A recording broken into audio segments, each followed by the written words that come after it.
3절까지 한 절씩 교독합니다. 여호와여, 악인에게서 나를 건지시며 포악한 자에게서 나를 보전하소서.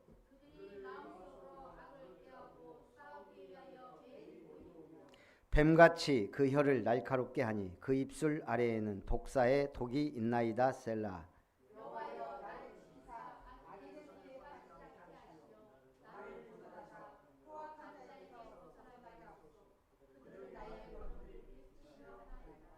교만한 자가 나를 해하려고 올무와 줄을 놓으며 길 곁에 그물을 치며 함정을 두었나이다. 셀라.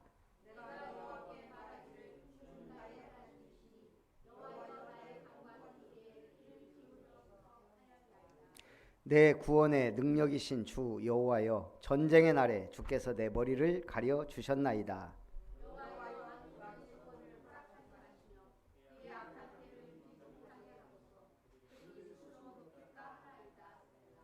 나를 애워싸는 자들이 그들의 머리를 들 때 그들의 입술에 재난이 그들을 덮게 하소서.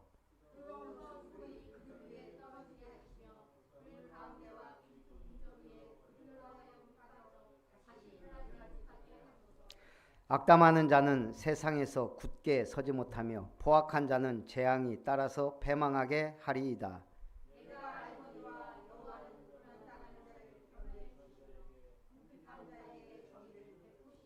같이 봅니다. 진실로 의인들이 주의 이름에 감사하며 정직한 자들이 주의 앞에서 살리이다. 아멘.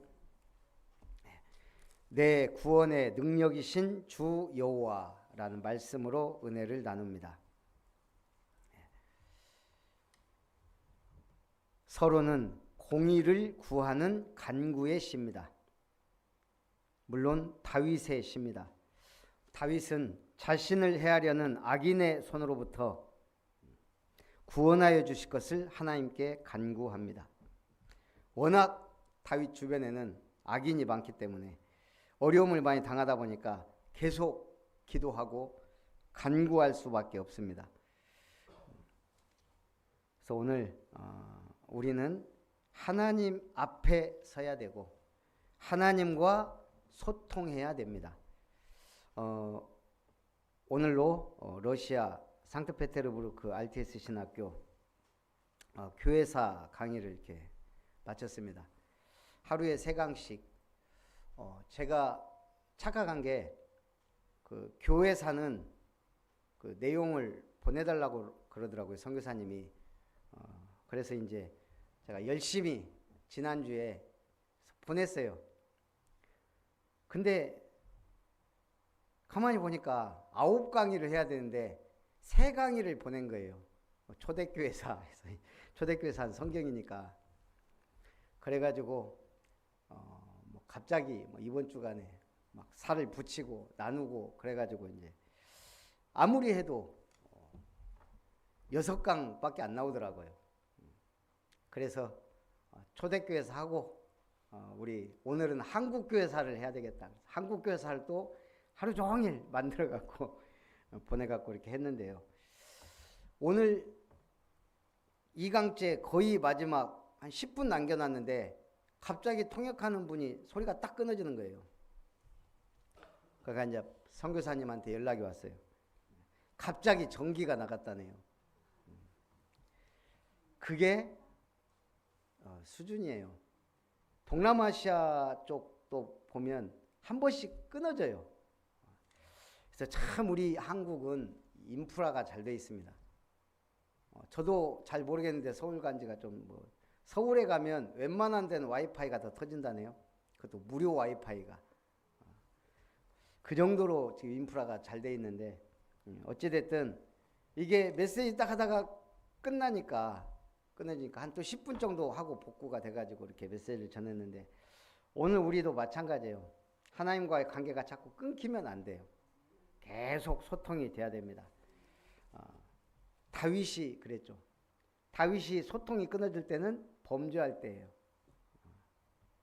그러나 그걸 또 회개하고 하나님과 소통합니다.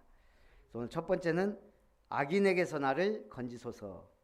1절에 여호와여, 악인에게서 나를 건지시며 또 악한 자에게서 나를 보전하소서. 그들의 마음속으로 악을 꾀하고 싸우기 위하여는 독사의 독이 있나이다. 뱀같이 그 혀를 날카롭게 하니 그 입술 아래에는 독사의 독이 있나이다. 뱀이 왜 무섭죠? 다리도 없고 땅도 기어다니는데 독사가 있기 때문에 무서운 거예요. 제가 전에도 얘기했지만 전 꽃뱀은 독이 없는 줄 알았어요. 근데 꽃뱀의 독도요, 물리면 치명적이라네요. 그러니까 이게 아주 깊게 물었을 때는 독을 분사한대요. 그래서 이 뱀은 독이 있습니다. 마찬가지로 악인에게는 뱀과 같은 독이 있다는 거예요. 그래서 시편 119편 170절에는 나의 간구가 주의 앞에 이르게 하시고 주의 말씀대로 나를 건지소서. 우리는 기도가 하나님 앞에 상달되는 기도를 해야 돼요. 그 대표적인 예가 한나의 기도죠. 나에게 아들을 주세요라고 기도할 때는 응답이 없었어요. 나에게 아들을 주시면 하나님께 드리겠습니다. 그 기도는 바로 응답이 됐습니다. 우리는 하나님이 응답하실 기도를 해야 돼요. 그리고 주의 말씀대로 나를 건지소서. 4절에 여호와여 나를 지키사 악인의 손에 빠지지 않게 하시며 나를 보전하사 포악한 자에게서 벗어나게 하소서. 그들은 나의 걸음을 밀치려 하나이다. 이 악인은 숨어서 노리다가 우리를 밀쳐서 넘어뜨리게 한다 이 말이죠. 이 악인은 뭘 싫어합니까? 우리가 언약의 흐름 따라가는 걸 싫어해요. 첫날부터 제가 러시아 줌 강의는 처음이잖아요. 그래서 통역을 좀 늘 걱정하게 돼요. 근데 이렇게 메시지를 하다 보니까 이분이 통역을 너무 잘하는 거예요. 여자분인데. 그래서 끝날 때 물어봤어요. 통역을 너무 잘하시는데 성함이 어떻게 되냐? 류드밀라 전도사래요. 어찌 그리 통역을 잘하시냐? 러시아 말도 거의 막힘없이 잘하고 한국말도 거의 다 알아들어요. 이 소리도 거의 똑같이 하고. 러시아 사람 아니냐 그랬더니 러시아인이 맞대요. 그런데 고려인이라 그러더라고요. 고려인이니까 그렇게 한국말이 나오는 거죠. 그래서 제가 그 생각을 했어요. 야, 고려인. 왜 고려인들이 러시아로 중앙아시아로 갔죠? 일제시대 독립운동 하다가 아니면 끌려가갖고 그래가지고 거기 정착해서 사는 분들이에요. 야, 하나님이 이분은 이때를 위하여 예비하셨구나. 참 놀랍더라고요. 이런 분들이 있기 때문에 러시아 사람들이 복음을 받을 수 있는 거죠. 그래서 하나님은 역사하고 계세요. 지금도 역사를 이루고 계세요. 그분은 자기는 태어나 보니까 러시아였겠지만 하나님의 언약의 흐름이 그에게 있었다는 거죠. 사단은 우리가 이 길을 가는 걸 밀쳐 넘어뜨리려 해요. 그래서 잠언 12장 26절에 보니까 의인은 그 이웃의 인도자가 되나 악인의 소행은 자신을 미혹하느니라. 의인은 뭐가 된다고요? 이웃의 인도자가 돼요. 우리는 구원의 길을 전해서 인도자가 되고 나와 관계된 모든 사람을 구원해서 인도받도록 도와주는 최고의 사역자인 줄 믿습니다. 근데 사단은 오늘 우리가 계시록을 통해 뭘 배웠죠? 짐승과 우상에게 경배하는 자는 밤낮 쉼을 얻지 못한다 그랬어요. 짐승과 우상에게 경배하는 자는 그 표를 받아요. 그 표가 무슨 표예요? 콘서트 표예요. 사단 마귀 잔치. 거기로 가는 열차표가 아닐까. 5절에 보니까요. 교만한 자가 나를 해하려고 올무와 줄을 놓으며 길 곁에 그들을 치며 함정을 두었나이다. 이 사단은 올무와 줄을 놓아서 우리가 걸려 넘어지거나 올가 매도록 만들어요. 그리고 함정을 만듭니다. 시편 64편 5절 6절에도요. 그들은 악한 목적으로 서로 격려하며 남몰래 올무 놓기를 함께 의논하고 하는 말이 누가 우리를 보리요 하며 그들은 죄악을 꾸미며 이르기를 우리가 묘책을 찾았다 하나니 각 사람의 속뜻과 마음이 깊도다. 우리 장로님 가정이 제주도 간다는 말을 제가 주일날 들은 것 같아요. 기분이 좋더라고요. 그렇지. 또 권사님까지 같이 간다고 하니까 마음이 참 좋더라고요. 그렇게 갈 때는 가고 쉴 때는 쉬고 좀 해야 되거든요. 근데 주일날 들었는데 월요일날 가는데 어디를 가는지 좀 궁금하기도 하고 그 제가 문자를 보내봤어요. 그랬더니 한 권사님도 모른대요. 선아가 계획을 했다 그러더라고. 근데 제 생각에 선아가 제주도를 아나? 잘 모를 건데. 그게 좀 걱정이 되더라고요. 그래서 혹시 도움이 필요하면 말씀하시라고. 그랬더니 그날 밤에 한 권사님이 뭐 길을 잘못 들었는지 뭐 헤매다가 고생하고 뭐 어쩌고 저쩌고 뭐 그러시더라고. 하고 제가 아는 대로 쭉 보냈어요. 제주도 서쪽으로 간다고 하니까 사실 제주도는 서쪽하고 서귀포가 제일 나아요.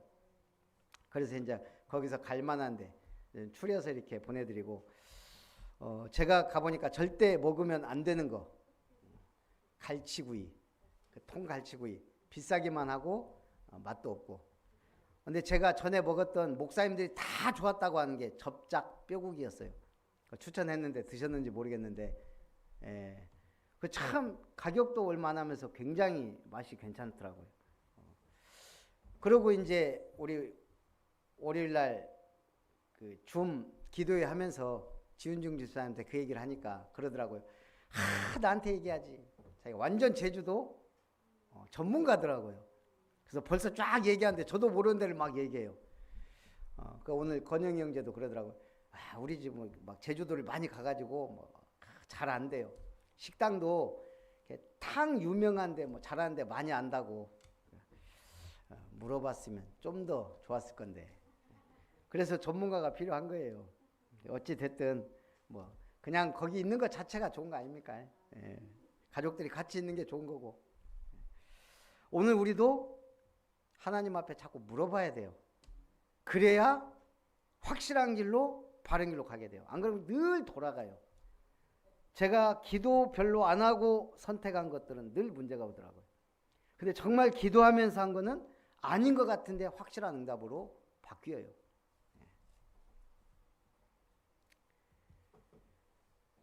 오늘 사단은 교묘하게 역사합니다. 제가 어느 인터넷에 보니까 전 세계가 해결 못하던 중국의 만행을 혼자 해결한 한국인이란 게 떴더라고요. 그래서 봤어요. 프레온 가스로 인해 오존층이 파괴되고 있다는 사실은 오래전부터 알려져 왔습니다. 하지만 2018년부터 갑자기 프레온 가스 배출량이 급증했고 세계는 그 원인을 찾지 못해 곤혹을 치르고 있었다고 합니다. 이때 등장한 인물이 바로 한국의 박선영 교수입니다. 박선영 교수는 제주도 고산과 일본 하테루마 섬에서 수집된 대기 데이터를 기반으로 정밀한 연구와 시뮬레이션을 진행했습니다. 그 결과 중국 동부 지역에서 연간 7,000톤 이상의 프레온 가스가 배출되고 있다는 사실을 밝혀냈습니다.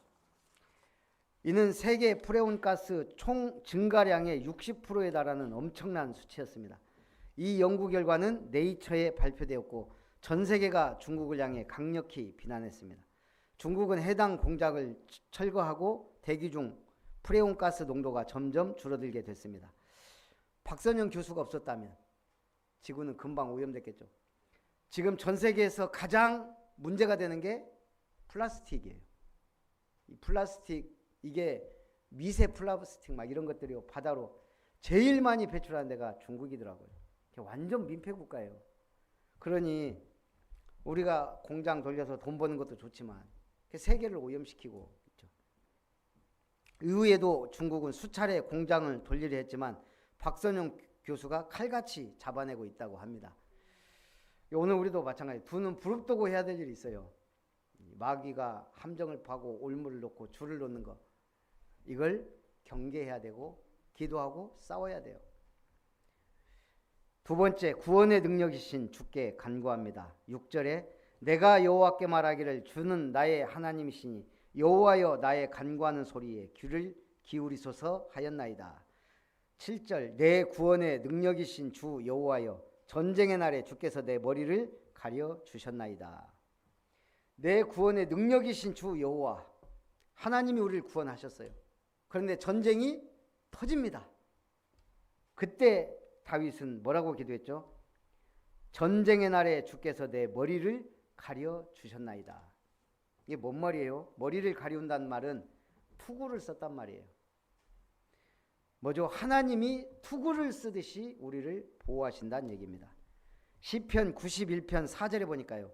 그가 너를 깃으로 덮으시리니 내가 그의 날개 아래 피하리로다. 그의 진실함은 방패와 손 방패가 되시나니. 제가 이번에 메시지를 하면서 우리 신앙인을 동물에 표현하면 안 되지만 그러나 성경도 동물을 표현했기 때문에 표현했습니다. 그러면서 뭐예요?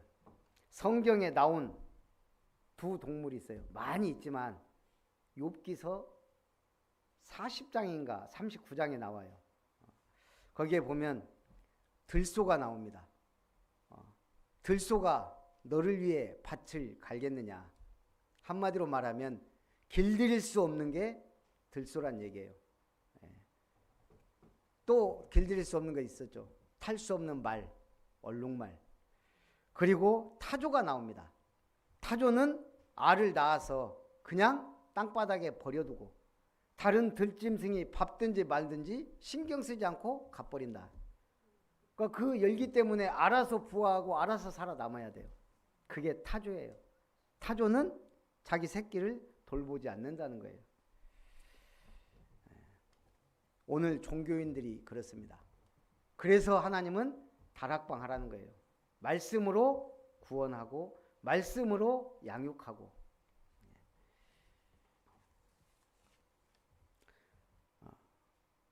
9절에 보니까요. 나를 애워싸는 자들이 그들의 머리를 들 때 그들의 입술의 재난이 그들을 덮게 하소서. 뜨거운 숯불이 그들 위에 떨어지게 하시며 불 가운데와 깊은 웅덩이에 그들로 하여금 빠져 다시 일어나지 못하게 하소서. 참 다윗이 시도 재밌게 써요. 자기 말로 인해 자기가 망하게 하시고 자기 꾀에 빠져 자기가 넘어지도록 그리고 멸망해서 절대 일어나지 못하도록 하나님 역사해 주십시오. 기도합니다. 1950년대 미국의 레이몬드 무디란 의사가 있었습니다. 이 무디 의사는 원래는 철학과 교수였습니다. 철학과 교수로 지내다가 어느 날 뜻을 달리해서 의과대학에 입학합니다. 그리고 정신과 의사가 됩니다. 종합병원에서 정신과 의사로 재직하고 있는데 이 재직 중에 병원에서 가끔 죽었다가 살아난 사람들이 나오는 거예요. 극히 드문 일이긴 하지만 죽었다가 산 사람들. 그래서 이 사람들의 얘기를 들어보니까 체험담이 있는 거예요. 죽었다가 살아났을 때. 그래서 원래 전직이 철학교수 아닙니까? 그걸 파고들기 시작한 거예요. 그러면서 죽어있을 동안의 체험을 우리가 임사체험이라 합니다. 이 죽었다가 살아난 사람들이 비슷한 임사체험을 하는 걸 보고 세계의 명문 의과대학 종합병원에 서신을 보냅니다. 그런 사례가 있으면 나에게 알려달라. 그렇게 해서 모은 사례가 150건입니다. 그래서 150건을 이 사람들을 분석하고 만나고 연구하고 의사 때려치고 그거 한 거예요. 그래가지고 나온 책이 생명 후의 생명, 라이프 애프터 라이프란 제목의 책입니다. 워낙 생생하게 이 사람들의 증언을 담아놨기 때문에 전 세계에 큰 반향을 일으켰습니다. 한국에서는 조선일보 논설위원인 류근일 논설위원이 번역하여 출간했습니다. 한국 번역판의 제목은 죽음 후의 생명이란 제목으로 출간이 됐고요. 150명의 임사체험 중에 공통된 내용이 있습니다. 그가 죽음의 문을 통과하여 저승에 갔을 때 밝은 빛이 다가왔다는 거예요. 빛 중에 빛의 근원이신 분이 다가와 그들에게 두 가지를 물었다 합니다. 그대는 지상에 있을 동안에 사람을 얼마나 사랑했느냐? 그대는 지상에 있을 동안에 하늘에 맡긴 사명을 얼마나 감당했느냐. 두 가지 질문을 했다는 거예요. 그 후에 깨어난 분들의 세 가지 특징이 있습니다.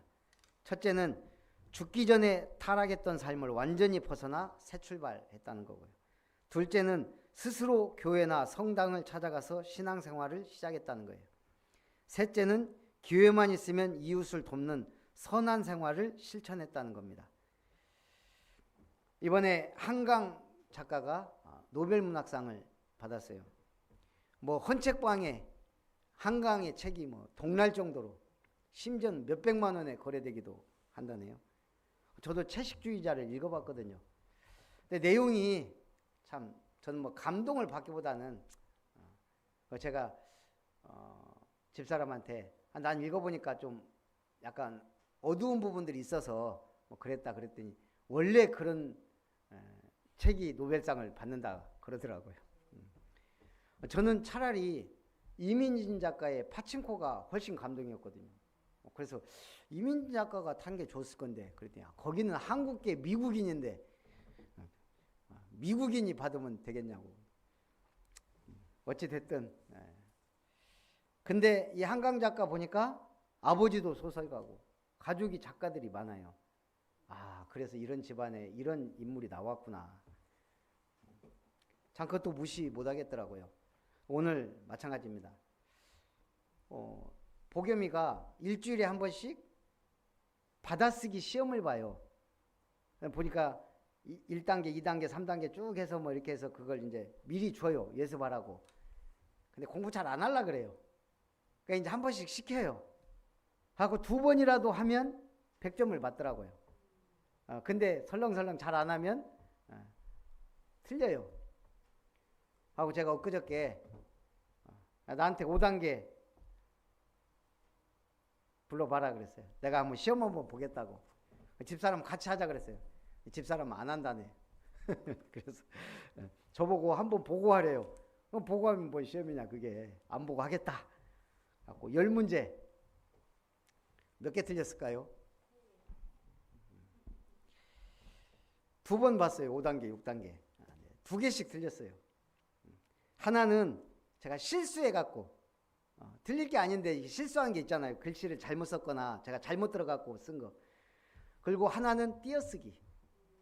이 띄어쓰기가 그러니까 저는 문법이나 이거는 안 틀리는데 띄어쓰기에서 틀리더라고요. 어려워요. 우리 한국말 띄어쓰기가. 누가 만들었는지 모르지만 참. 근데 어찌됐든 공부 안 하면 힘듭니다. 아니 초등학교 1학년 과정이에요. 쉽게 생각할 게 아니더라고. 시험 봐봐야 돼요. 그래야 알아요. 오늘 우리 신앙생활 하나님 앞에서 자꾸 물어봐야 돼요. 가장 빠른 응답은 질문입니다. 하나님 물어보면 즉시 응답할 때가 많아요. 하나님 이거 주세요 하는 것보다요. 우리 집사람이 옛날에 포도가 먹고 싶다고 그러더라고. 포도 사 먹기가 좀 힘들잖아요. 그럼 하나님 우리 와이프가 포도가 먹고 싶답니다. 그럼 응답이 좀 늦게 와요. 하나님 이 전도사 사모가 포도가 먹고 싶다는데 어떻게 하시겠습니까? 그게 더 응답이 빨라요. 신기하죠? 어떻게 하실랍니까? 그 응답이 더 빠르다. 제가 느낀 거예요. 이거는. 그래서 기도도요. 약간 스킬이 필요합니다. 하다 보면 이게 늘어요. 기도도요. 대화하면 쉽습니다. 어려운 게 아니에요. 하나님과의 대화거든요. 소통. 무슨 말을 해도 다 받아줍니다. 오늘 응답받는 증인들 되시기 바랍니다. 세 번째는 공의, 정의를 베푸시는 하나님입니다. 11절에 악담하는 자는 세상에서 굳게 서지 못하며 포악한 자는 재앙이 따라서 패망하게 하리이다. 악담하는 자는 세상에 굳게 서지 못합니다. 포악한 자는 재앙이 따라서 패망한다 그랬습니다. 오늘 악인은 의인을 모함하고 거짓말을 일삼고 거짓으로 고소합니다. 의인의 대표가 누굽니까? 예수님 아닙니까? 예수님이 뭘 잘못했습니까? 병든 자를 고치고 죽은 자를 살리고 잘못했죠. 종교인들 신랄하게 비판했으니까. 종교 지도자들. 회칠한 무덤이라고 하고 막 그랬으니까요. 그랬더니 이것들이요, 예수님을 계속 모함하고 비난합니다. 그리고 십자가 칠 땐 조롱하고 채찍질하고. 예수님도 당하셨어요. 우리를 위하여. 우리는 당하지 말라고. 우리는 존귀하게 살라고요. 왜 열심히 돈 벌고 갑니까? 그래도 우리 자녀들에게는, 우리 가족은 잘 살자고.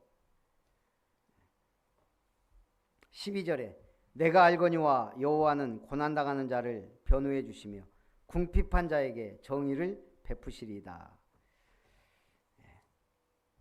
하나님은 고난당한 자를 외면하지 않습니다. 변호해 주십니다. 궁핍한 자에게 정의를 베푸십니다. 13절에 진실로 의인들이 주의 이름에 감사하며 정직한 자들이 주의 앞에서 살리이다. 우리 한국교회 초창기 때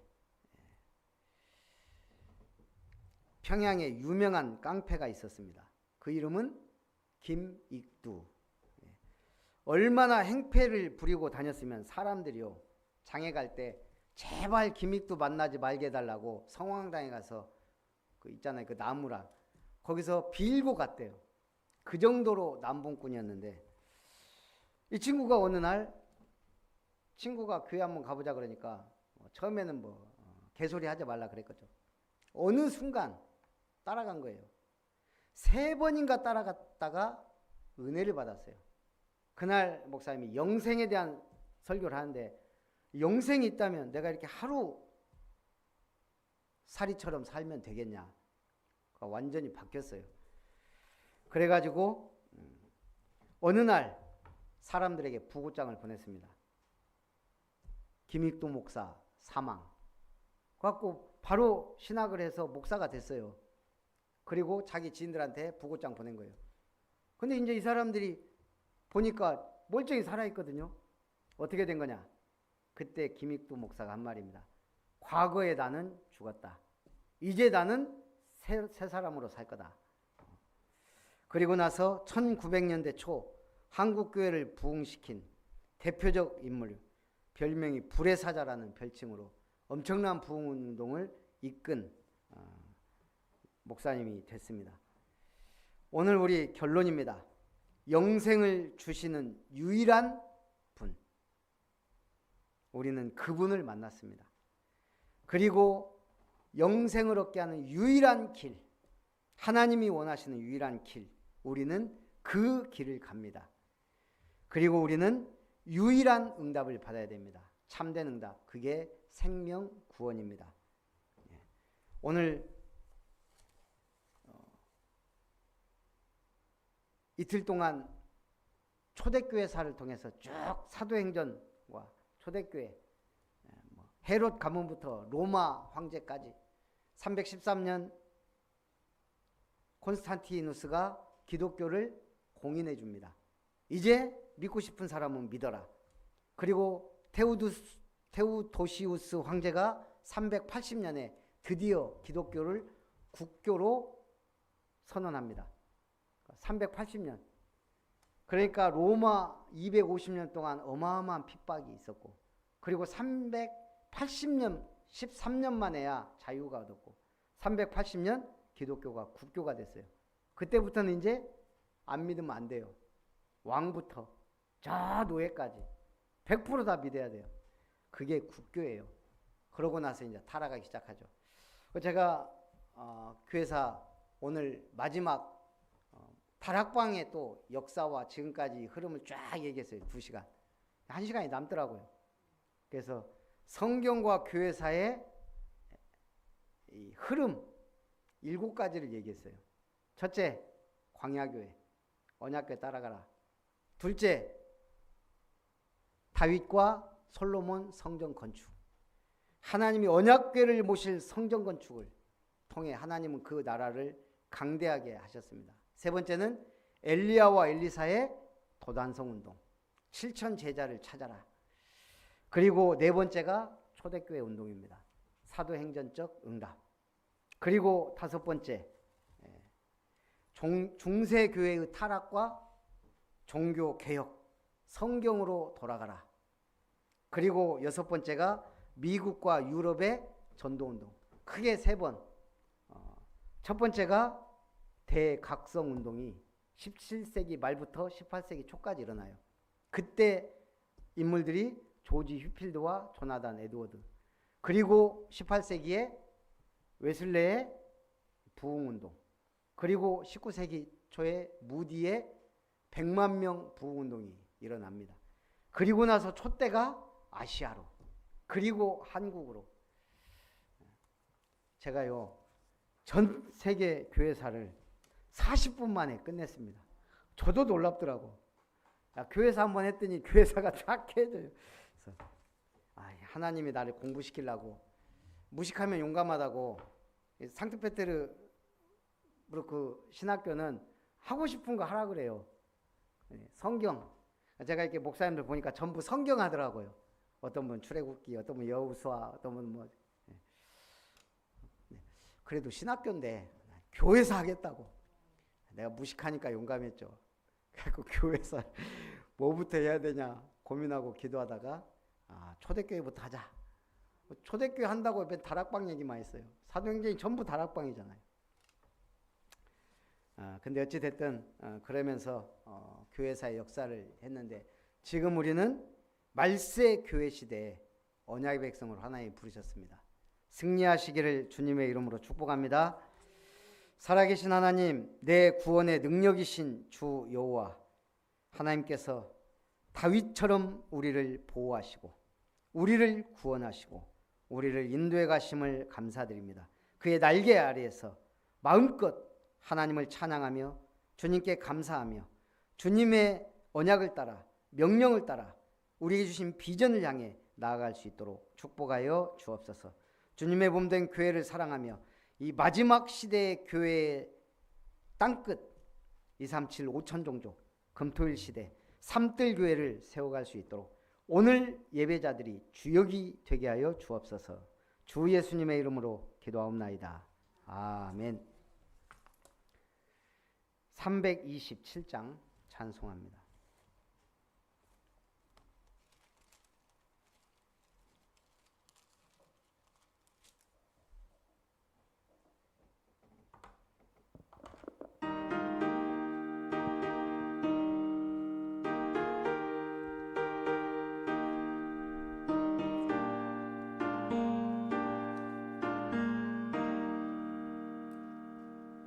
주님 주실 화평 믿음 얻기 위해